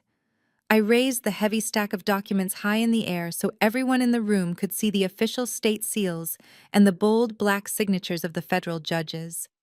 I brought my hand down hard. I slapped the deed onto the marble counter. Grandpa did not leave this house to you, Mom. He transferred it to my firm 5 years ago. My mother stared at the thick stack of papers on the marble counter as if they were covered in poison. Her hands were shaking so violently that when she finally reached out to pick up the top document, the paper rattled loudly in the silent room. She read the bold black text at the top of the page. She read the name of my corporate firm, and she read the date of the transfer. It was signed and notarized exactly 5 years ago, while Grandpa Elias was still alive and perfectly healthy. Vivian dropped the paper back onto the marble, her legs giving out slightly as she slumped against the edge of the counter. Sydney slowly stood up from the floor where she had been kneeling. Her expensive designer dress was ruined, and her makeup was a disaster. She walked over to the counter like a zombie and looked at the deed. The realization hit her even harder than the FBI raid had.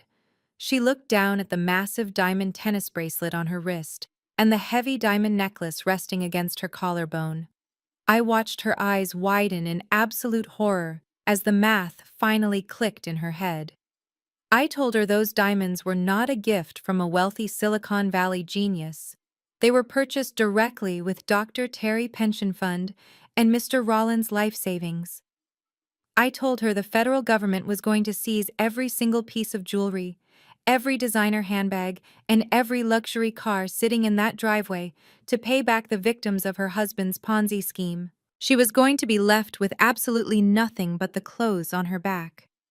I looked at both of them standing there completely stripped of everything they thought made them superior.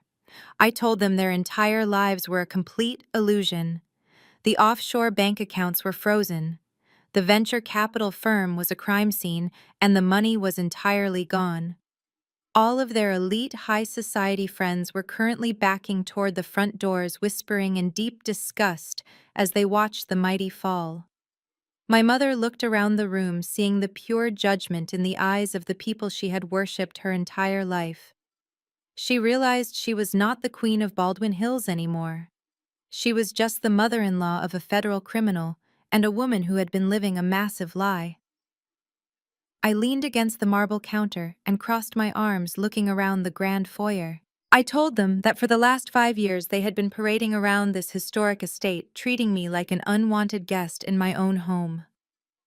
My mother had constantly reminded me that I was just taking up valuable space and that I should be endlessly grateful she even allowed me to sleep in my old childhood bedroom. I reminded her of the cruel things she said to me right after Grandpa's funeral when she and Connor violently kicked me out into the street so he could have a new office for his fake startup. I let out a dry laugh that held absolutely no warmth. I told Vivian the absolute peak of the irony was that she had been illegally squatting on my corporate property this entire time. I explained that when Grandpa Elias transferred the title, he specifically structured it so that my firm would assume all maintenance costs and property taxes silently through a blind ledger. He did that so Vivian would never see the bills and never suspect a single thing until the time was exactly right. But legally speaking, my mother and sister were just unauthorized tenants living in a commercial investment property without a signed lease agreement. I pulled my phone out of my pocket and opened the calculator app. The bright screen illuminated my face in the dim lighting of the foyer. I told them I was a senior forensic accountant and that I always kept very meticulous records. I started typing in the numbers, speaking them out loud, so the entire room could hear the exact price of their arrogant entitlement.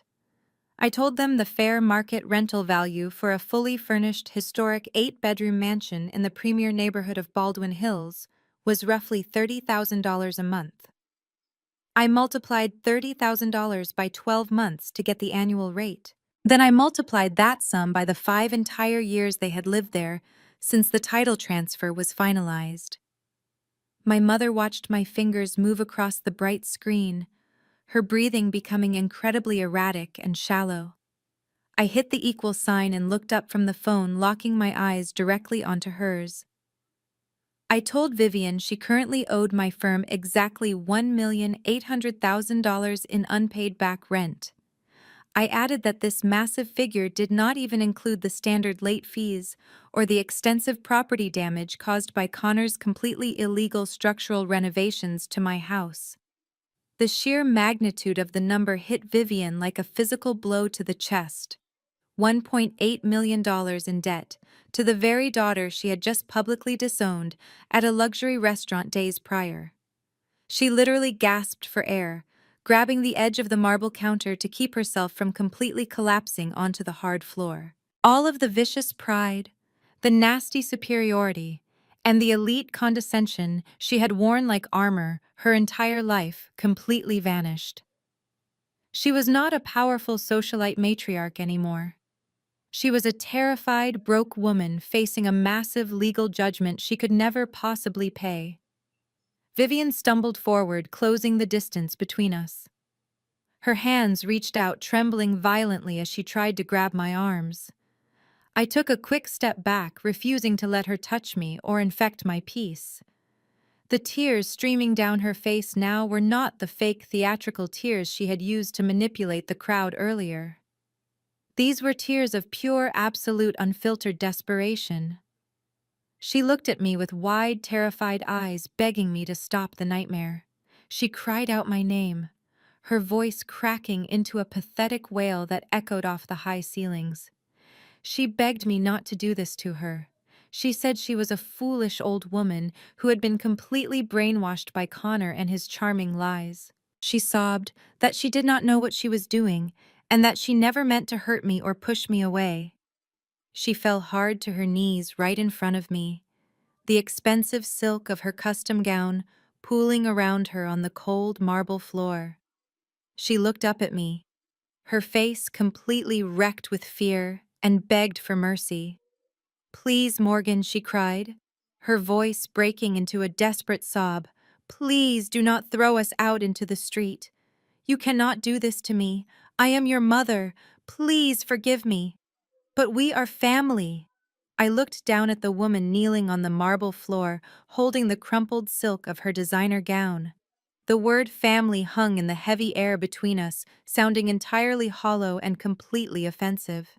She was weaponizing the very concept she had spent my entire life destroying. I did not reach out to help her up. I did not offer her a tissue to dry her desperate tears. I just stood there looking at her with a calm, steady clarity that I had never felt before in my entire life. I told her not to dare use that word with me. My voice was quiet, but it carried through the grand foyer, cutting through the wailing sirens outside.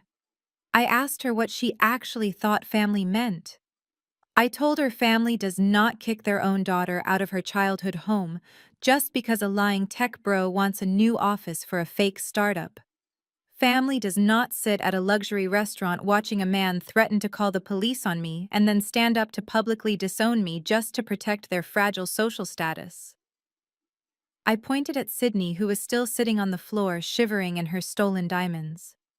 I said family does not laugh when their sister is treated like a piece of garbage.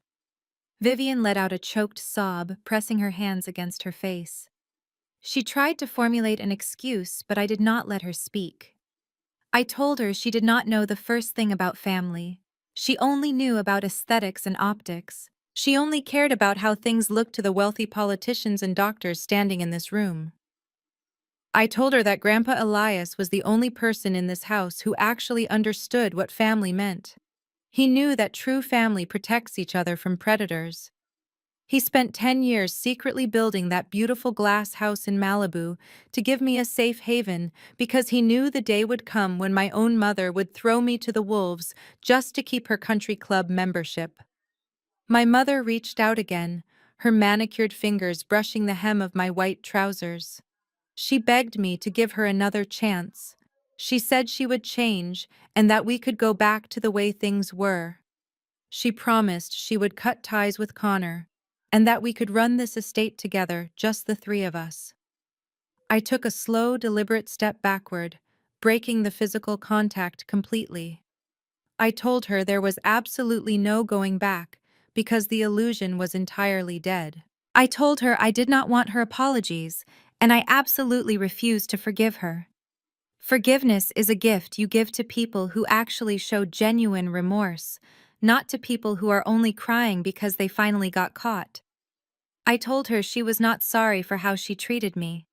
She was only sorry that she did not own the $8 million mansion she had been bragging about all week.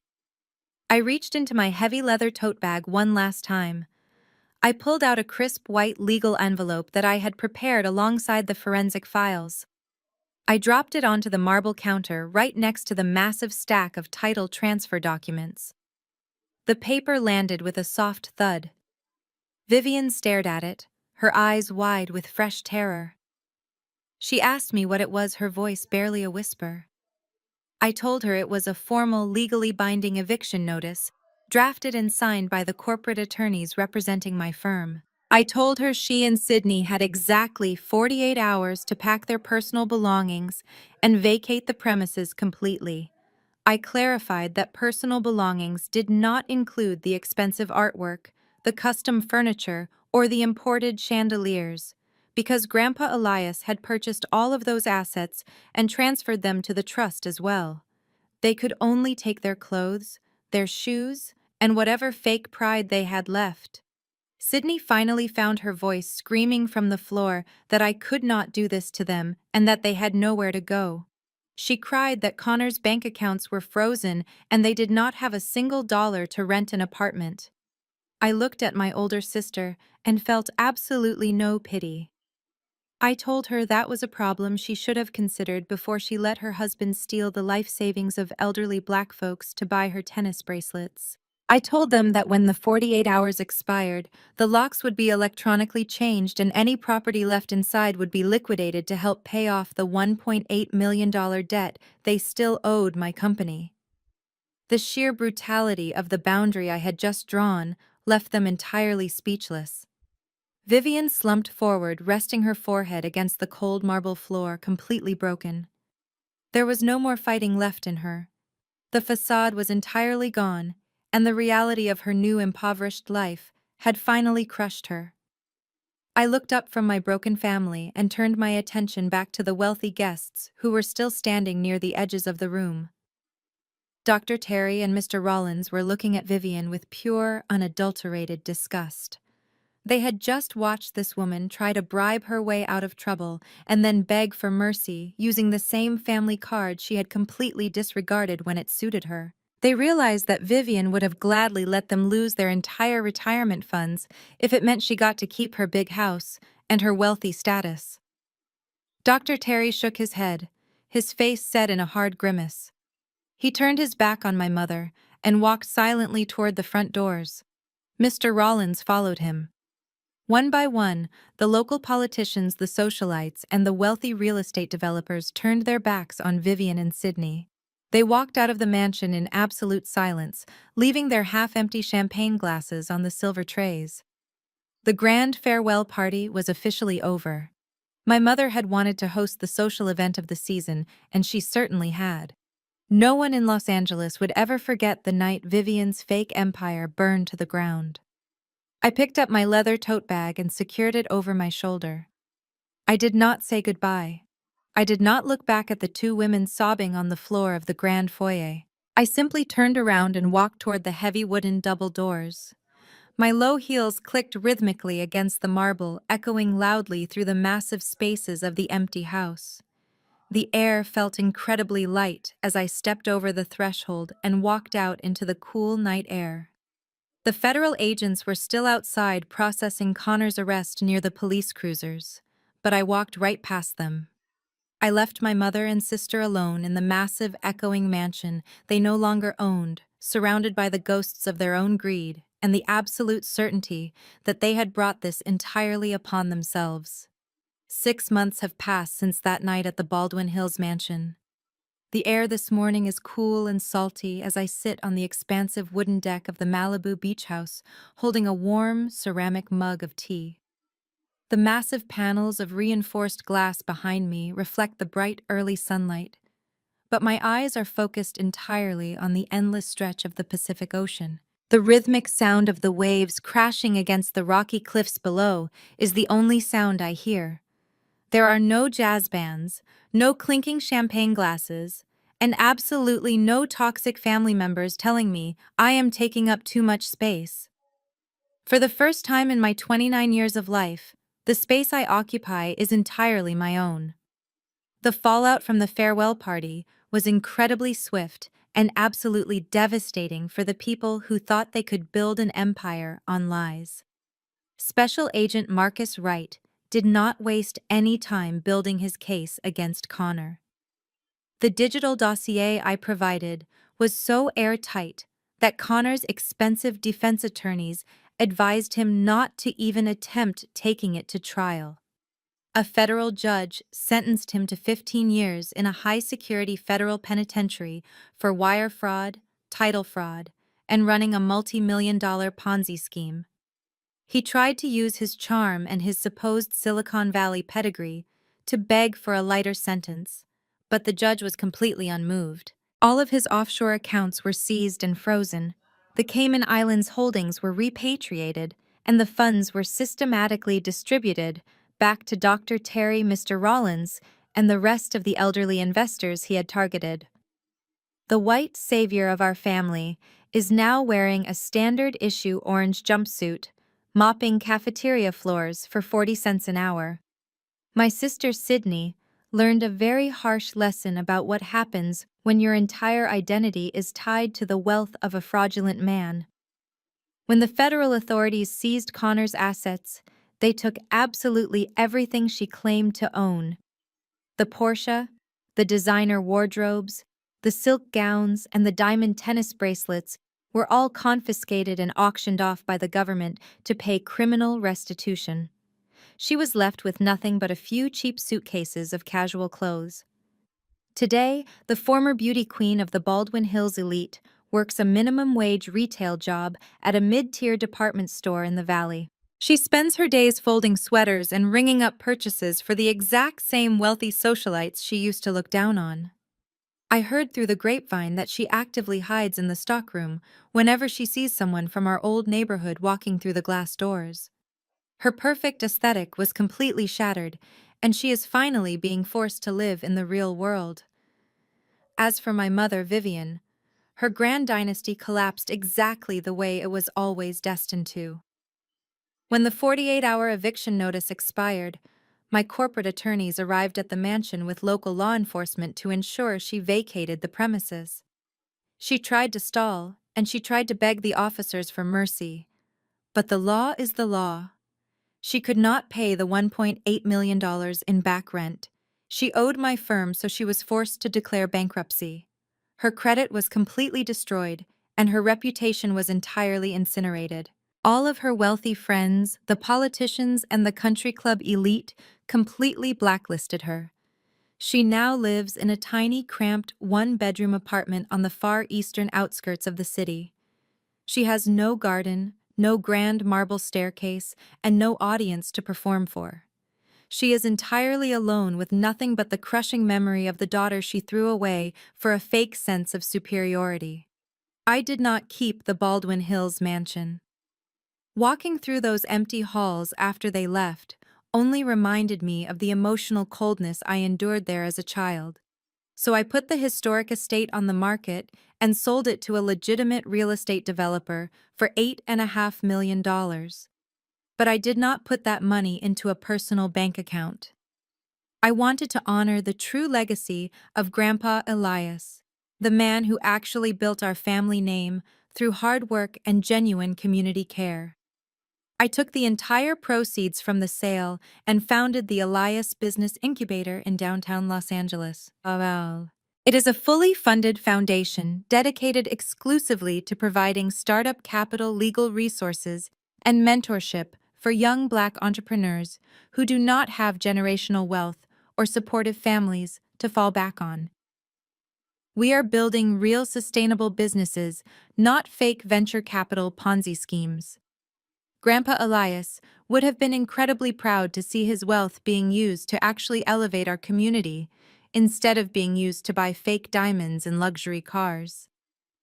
I take a slow sip of my tea and let the warm ocean breeze wash over my face.